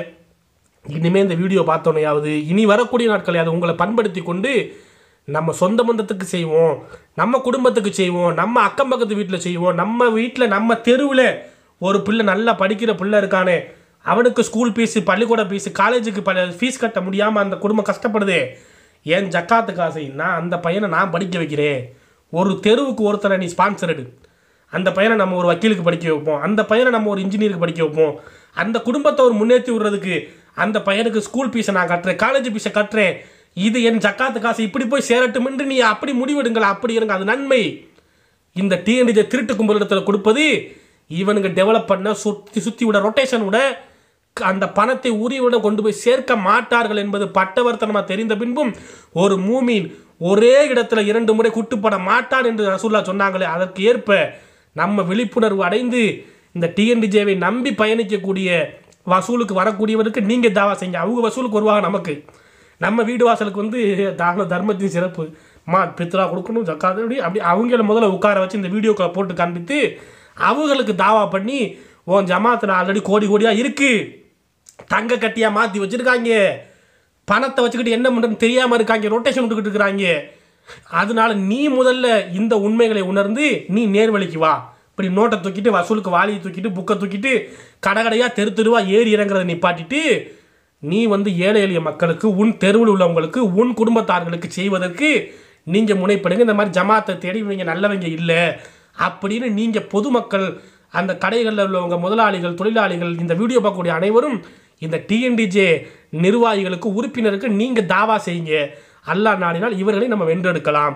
இந்த மாஃபியா கூட்டத்திடமிருந்து மக்களை காப்பாற்ற வேண்டியது ஒவ்வொருவர் மீதும் நம்மளுடைய மீது கடமை என்பதை நீங்கள் உணர வேண்டும். மக்கள் அப்பாவிகளாக இருக்கிறாங்க, பலரும் அறியாமல் இருக்கிறாங்க, அவர்களுக்கும் நேர்வழி கிடைக்க வேண்டும் என்று துவா செய்தவனாக வல்ல ரஹ்மான் நம் அனைவரையும் நேர்வழியில் செலுத்துவானாக, நேர்வழியிலேயே நிலைத்திருக்க செய்வானாக என்று பிரார்த்தித்து இந்த வீடியோவை நம்ம நிறைவு செய்து கொள்கிறோம். வாஹிரு தவானா அல்ஹம்துலில்லாஹி ரப்பில் ஆலமீன். அஸ்ஸலாமு அலைக்கும் வரஹ்மத்துல்லாஹி வபரகாத்துஹு.